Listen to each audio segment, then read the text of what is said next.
নমস্কাৰ ছাত্ৰ ছাত্ৰীসকল, আজি তোমালোকলৈ গণিতৰ এটি ধাৰণা আগবঢ়াবলৈ লৈছোঁ। ধাৰণাটো হৈছে ডাঙৰ সংখ্যা কিদৰে পঢ়িবা।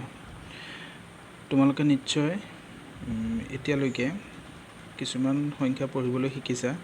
ধৰা মই ইয়াত কিবা এটা সংখ্যা লিখিছোঁ, এনেকুৱা ধৰণৰ সংখ্যাবিলাক পঢ়িবলৈ শিকিছা। 240 এনেকুৱা সৰু সৰু সংখ্যাবিলাক পঞ্চম শ্ৰেণীলৈকে ইতিমধ্যে তোমালোকে পঢ়িছা বা এনেকুৱা ধৰণৰ সংখ্যাবিলাক তোমালোকে পঢ়িছা। এতিয়া তোমালোকৰ পাঠ্যপুথিত আছে যে আমি হাজাৰৰ পৰা ওপৰলৈ কিছুমান সংখ্যা পঢ়িব লাগিব। লাখ বা অযুত এনেকুৱা ধৰণৰ সংখ্যা কিছুমানো আমি পঢ়িবলৈ শিকিব লাগিব। ধৰা ইয়াত কিবা সংখ্যা এটা দিয়া আছে, এনেধৰণৰ সংখ্যাবিলাক আমি কিদৰে পঢ়িম, তেন্তে আজি আমি এই বিষয়ে কথা পাতিম। তোমালোকে এই চাৰ্টখনলৈ মনত কৰিবা। ইয়াত আমি এখন চাৰ্ট বনাবলৈ যত্ন কৰিছোঁ তোমালোকক বুজোৱাৰ কাৰণে। তাত আমি এককৰ ঘৰ, এইটো মই 1 বুলি লিখিছোঁ, এইটো দশকৰ ঘৰ, এইটো শতক, এই দুইটা হ'ব হাজাৰৰ ঘৰ, এই দুইটা লাখ আৰু এইটো কোটি ঘৰ। আমাৰ ভাৰতীয় সংখ্যা পদ্ধতিৰ মতে আমি সংখ্যাবিলাক কোটিৰ ঘৰলৈকে পঢ়োঁ। এতিয়া আমি তোমালোকক এটা সৰু উদাহৰণৰ সৈতে বুজাবলৈ যত্ন কৰিছোঁ, মন দিবা। ধৰি লোৱা আমাক এটা সংখ্যা দিলে 2 4 3 7 5। ধৰি ল'লোঁ এই সংখ্যাটো আমাক পঢ়িব লাগে, বা আৰু এটা সংখ্যা মই ইয়াত দি দিলোঁ। এই 1 2 3 4 5 6টা এই সংখ্যাটোত মুঠতে 6টা অংক আছে। এই 6টা অংকৰে গঠিত এই সংখ্যাটো আমি পঢ়িব লাগে। প্ৰথমতে আমি এফালৰ পৰা সংখ্যাবিলাক পাতি যাম। একৰ ঘৰৰ পৰা। একত কি আছে? 1, দহত 5, শতকত 7, হাজাৰৰ ঘৰতে কি আছে? 3 আছে, 3 হয়নে? আকৌ ইটো 10,000 ঘৰ বা অযুতৰ ঘৰ, সেই অযুতৰ ঘৰত কি আছে? 4, আৰু লাখৰ ঘৰত কি আছে? 2 হয়নে? গতিকে এই তিনিওটা আমি একেলগে পঢ়ি দিম 751। এতিয়া হাজাৰৰ ঘৰটোত আমি পঢ়িম। হাজাৰৰ ঘৰটো চোৱা, হাজাৰৰ ঘৰটোত কি আছে? এফালে আছে 3000 আৰু ইটো ঘৰ আছে অযুত বা 10,000। আমি 10,000টোক অযুত বুলিও কওঁ, হয়নে?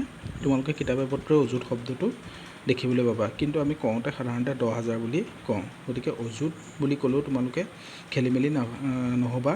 অযুত মানেও সেই 10,000 কথাটোকে আমি বুজি পাম। ধৰি ল'লোঁ এতিয়া ইয়াত চোৱা, 3000 হাজাৰৰ ঘৰত 3000 আছে আৰু 10,000 ঘৰত 4টা 10,000 আছে। 4টা 10,000 মানে 40 হ'লনে? 3 4 মুঠতে কিমান হ'ল? 43,000 হ'লনে? ঠিক তেনেকৈ লাখৰ ঘৰটোত চাওঁ। লাখৰ ঘৰটোত আমি কি দেখিলোঁ? 2, মানে লাখ কেইটা আছে? 2টা, মানে আমি কিমান পালোঁ? 2 লাখ। হাজাৰ কিমান পাইছিলোঁ? হাজাৰ 2টা একেলগ কৰি 43,000 আৰু এইফালে কিমান? 751 হ'লনে? 2,43,751 হ'লনে? সেইটো আমি তেনেধৰণে পঢ়িম। তোমালোকে ইয়াত ভালকৈ চাবা। এই শতকলৈকে আমি সংখ্যাবিলাক ডাঙৰ সংখ্যা পঢ়োঁতে সাধাৰণতে একেলগেই পঢ়ি দিওঁ। হাজাৰ, 10,000 আৰু 1,000বিলাক ঘৰ আমি 2টা পাৰিছোঁ, সেই 2টা ঘৰকে আমি একেলগে পঢ়িম। এইফালে 10 লাখ আৰু লাখবিলাক আমি 2 ভাগ একেলগে পঢ়িম। এতিয়া আমি আৰু এটা সংখ্যা ল'ম। 4 6 2 7 5 1 আৰু এটা লৈ লৈছোঁ 0। ইয়াত অংক কেইটা আছে? 1 2 3 4 5 6 7টা। এতিয়া আমি এফালৰ পৰা পাতি যাম।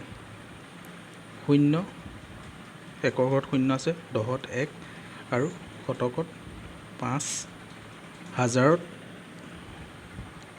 7, 10,000ত 2 হ'লনে? লাখত 6 আৰু 10 লাখৰ ঘৰটোত 4। আমি এই শূন্যৰ পৰা একৰ ঘৰ কেইটাৰ পৰা ঠায়ে ঠায়ে সেইখিনি পাতি গ'লেই হৈ গ'ল হয়নে। এতিয়া আমি ইয়াক পঢ়িবলৈ যত্ন কৰিম। আমি কি পালোঁ 10 লাখৰ ঘৰত 10 লাখ কেইটা আছে চাৰিটা 10 লাখ মানে 4 10 40 মানে 40 আকৌ লাখ কেইটা আছে 6 10 লাখ 4টা 40 হ'ল আৰু তাত 1 লাখ 6টাকৈ আছে 46 লাখ হ'লনে। 46 লাখ হাজাৰ 10,000কৈ দুটা আছে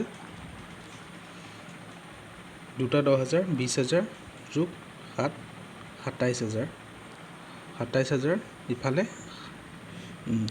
510।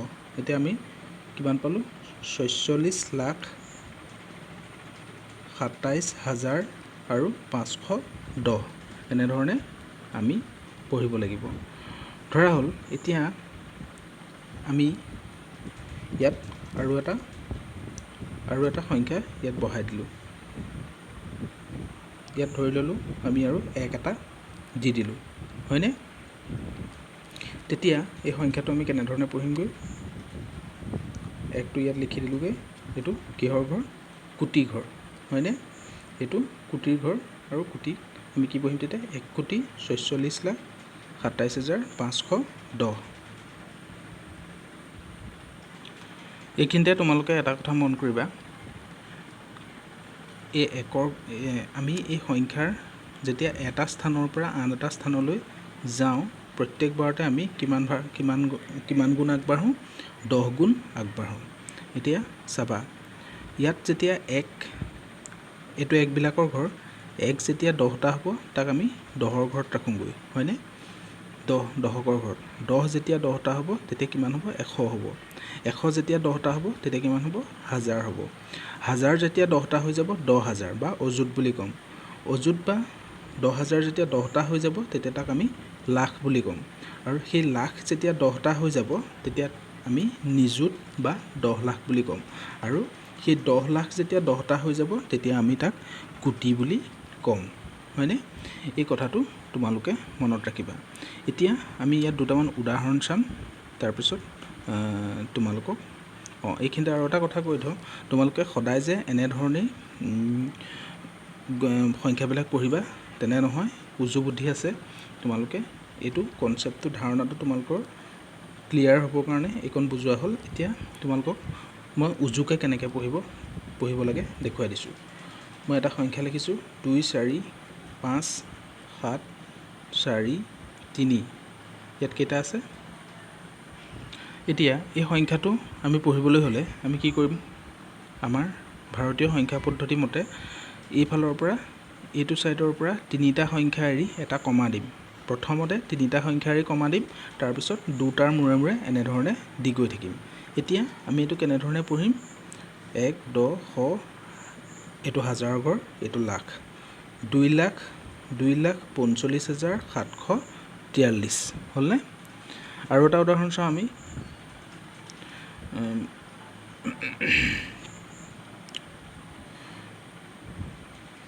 3 5 4 2 1 0।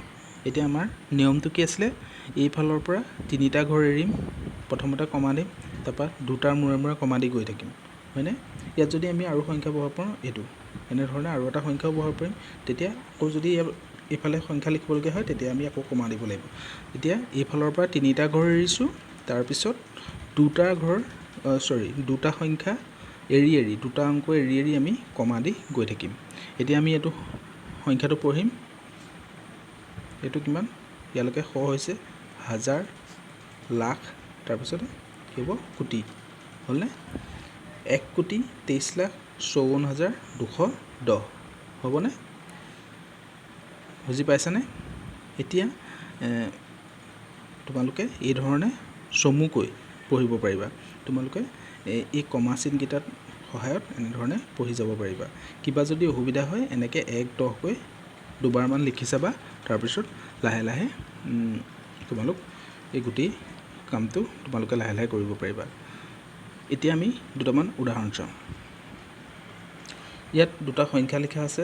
প্ৰথম সংখ্যাটো আমি চাম কি লিখা আছে 1 2 5 7 1 2 5 7 8 9 এইটো নিম এতিয়া আমি পঢ়িব লাগে এইটো আমি কেনেধৰণে শিকিছিলোঁ এতিয়া এইফালৰ পৰা তিনিটা সংখ্যা এৰি এবাৰ কমা দিম আকৌ তাৰপিছত দুটাৰ মূৰে মূৰে দি গৈ থাকিম এই দুটা এৰিলোঁ ইয়াত দি দিলোঁ একটোৰ পিছত হয়নে এইখিনিলৈকে আমি জানো 1,10,000 এইটো হাজাৰৰ ঘৰ আৰু এইটো লাখৰ ঘৰ হয়নে এতিয়া এইটো কিমান বুলি পঢ়িম 1,25,789 হয়নে এই তালিকাখনলৈ আকৌ মন কৰা তোমালোকে এই তিনিওটাকে আমি একেলগে পঢ়োঁ হাজাৰৰ ঘৰ এই দুইটাকে একেলগে হাজাৰ আৰু অযুত দুইটাকে আমি হাজাৰৰ ঘৰত ধৰোঁ লাখ আৰু নিযুত এই দুইটাকে আমি হাজাৰৰ ঘৰত ধৰোঁ কাৰণ 10টা হাজাৰ যেতিয়া হৈ যায় তাকে আমি অযুত বুলি কওঁ আৰু 10টা নিযুত যেতিয়া হৈ যায় আমি তাকে 10টা লাখ যেতিয়া হৈ যাব তেতিয়া আমি এক নিযুত বুলি কওঁ সেই দুটাকে আমি একেলগে লাখৰ ঘৰত ধৰোঁ সেইকাৰণে আমি এই দুটাৰ মূৰে মূৰে এনেধৰণে কমা দি এইটো এইফালৰ পৰা তিনিটা এৰিলোঁ হ'লে তাৰপিছত দুটা তাৰপৰা এটা হ'লে ধৰি ল'লে আৰু এটা কিবা এটা লিখি দিলে তুমি এনেধৰণৰ হ'ব আৰু যদি আমি এইফালে কিবা লিখিব লাগে সংখ্যা থাকে তেতিয়া আমি ইয়াত কমা দিম এনেধৰণে এতিয়া আমি এইটো কি বুলি পঢ়িম এইটো গোটেইটো এইটো কি 1,10,000 ইয়াত আছে তাৰপৰা এইফালে এইটো হাজাৰ এইটো লাখ হ'লে 21,25,952 তেনেধৰণে তোমালোকে পঢ়িবা আশা কৰিছোঁ তোমালোকৰ এই ধাৰণাটো বহুখিনি পাৰিছা বহুখিনি শিকিবলৈ পাইছে ধাৰণাটো স্পষ্ট হৈছে এতিয়া আমি বেলেগ এটা ধাৰণাৰ বিষয়ে তোমালোকক জনাব বিচাৰিছোঁ এতিয়া তোমালোকৰ পাঠ্যপুথিত থকা কিছুমান সমস্যা আমি অলপ সমাধান কৰিবলৈ চেষ্টা কৰিম তোমালোকে চাবা ইয়াত লিখিছে চিন্তা কৰা আৰু কি হ'ব উলিওৱা সংখ্যাবিলাক এতিয়া আমাক সমান চিন দিয়া আছে এইফালে দিয়া আছে 3 2 1 7 আৰু ইফালে যোগ 9 6 7 3 এই দুটা যোগফলটো কিমান বুলি কৈছে 12,890 হৈছে হয়নে এতিয়া এই দুটাৰ যোগফলটো কিমান 12,890 হ'ল হয়নে এতিয়া তাৰ পিছৰটোত আমাক বিচাৰিছে পিছত আৰু এটা এনেধৰণে আমাক দিয়া আছে তাত চোৱা কি দিছে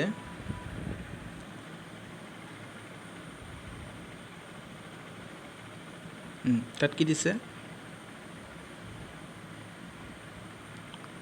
12890 এই ইহঁতৰ যোগফলটো দিয়া আছে সেই যোগফলটোৰ লগত এটা সংখ্যা আমাক বিয়োগ কৰিব দিছে 9673 এতিয়া এইটো আমি বিয়োগ নকৰাকৈ আমি ক'ব পাৰোঁ যে এই সংখ্যাটো এই দুটা সংখ্যাৰ যোগফলটো এইটো আছিলে হয়নে এই যোগফলটোৰ লগত যিকোনো এটা সংখ্যা যদি বিয়োগ কৰিম আমি আনটো সংখ্যা পাই যাম তেতিয়াহ'লে এই দুটা যোগ কৰিলে আমি বিয়োগ নকৰাকৈ আমি কৈ দিব পাৰিম যে এই সংখ্যাটো আমি পাম তোমালোকে বিয়োগ কৰি চাব পাৰা সেইটো হৈছে 1 নম্বৰ এতিয়া আমি 2 নম্বৰটো চাওঁ 2 নম্বৰটোতো সেই একেই তোমালোকে আগৰটোৰ নিচিনাকৈ এই দুটাৰ যোগফলটোৰ লগত তাৰে এটা সংখ্যা বিয়োগ কৰিব কৈছে আমি বিয়োগ নকৰাকৈ কৈ দিব পাৰিম যে সেই আনটো সংখ্যা হ'ব তাৰ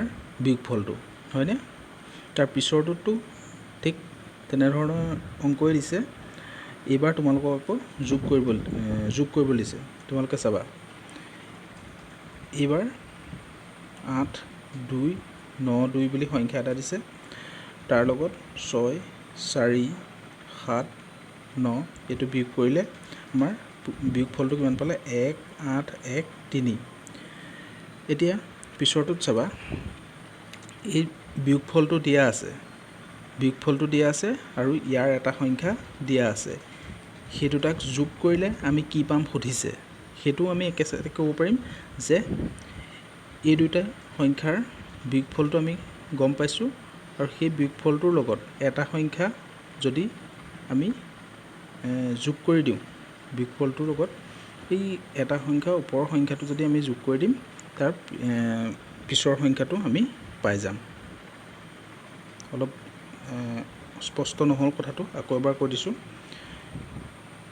8 2 9 2 6 4 7 9 এই দুটাৰ বিয়োগফলটো আমাক ইয়াত দিয়া আছে 1 8 1 3 হয়নে? তাৰপিছত তাৰে এটা সংখ্যা আমাক দিলে আৰু তাৰ লগত আমাক সেই বিয়োগফলটো আমাক যোগ কৰি দিবলৈ কৈছে। সেই যোগ কৰি দিলে আমি কি পামগৈ? এই ডাঙৰ সংখ্যাটো আমি পাম হয়নে? এই ডাঙৰ সংখ্যাটো ইয়াত পাই যাম। ঠিক আছে, পাছৰটো এবাৰ তেনেকৈ তোমালোকে কৰিবলৈ যত্ন কৰিবা। আমি এতিয়া ইয়াৰ পিছৰটোলৈ গৈছোঁ। সমস্যাবোৰ সমাধান কৰিবলৈ চেষ্টা কৰা। দুটা সংখ্যাৰ যোগফল দিয়া আছে, ইমান হ'লে তাৰে এটা ইমান, আনটো কিমান হ'ব? দুটা সংখ্যাৰ যোগফল, কোনোবা দুটা সংখ্যা যোগ কৰিলে আমি 4 1 কিমান পাইছোঁ? 2 8 3 পালোঁ হয়নে?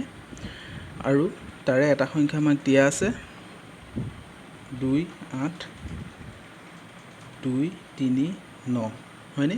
সেইটো দিয়া আছে। তেতিয়াহ'লে এই মাজৰ সংখ্যাটো আমাৰ কি হ'ব বিচাৰিছে। ইতিমধ্যে আমি পাই আহিছিলোঁ যে দুটা সংখ্যাৰ যোগফলটো যদি দিয়া থাকে হয়নে, আৰু এটা সংখ্যাও দিয়া থাকে, তেতিয়াহ'লে আনটো সংখ্যা আমি কেনেকৈ উলিয়াম?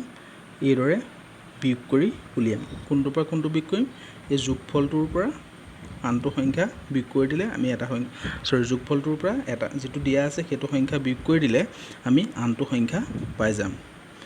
তাৰ পিছৰটো পাৰ্থক্য উলিয়াবলৈ কৈছে। পাৰ্থক্য উলিয়া মানে আনটো একো নহয়, তোমালোকে কি কৰিবা? সেই ডাঙৰ সংখ্যাটোৰ পৰা সৰু সংখ্যাটো যিটো আছে বিয়োগ কৰি দিবা। তোমালোকে ইতিমধ্যে ডাঙৰ সৰু উলিয়াবলৈ শিকিছা, ডাঙৰ সৰু বাছিবলৈ শিকিছা, গতিকে ডাঙৰ সংখ্যাটোৰ পৰা এই সৰু সংখ্যাটো বিয়োগ কৰি দিবা। তাৰপিছত যোগফল উলিয়াবলৈ কৈছে, এইটো নিশ্চয় পাৰিবাই। আৰু এইটো কৈছে 2 8 7 0 9 লগত কি যোগ কৰিলে যোগফল ইমান হ'ব? 7 8 2 3 9 হ'ব। এতিয়া এই অংকটো আমি ওপৰত তেনেকুৱা তাৰ এটা অংকৰ আভাস আমাক দিছে। আমি কি কৰিব লাগিব? আমি ইয়াত কি কৰিব লাগিব? যি দুটা সংখ্যা দিয়া আছে যোগফলটো ল'বা প্ৰথমতে 7 8 2 3 9 আৰু তাৰ লগত যিটো সংখ্যা দিয়া আছে তাৰ পৰা যিটো সংখ্যা দিয়া আছে সেইটো বিয়োগ কৰি দিবা।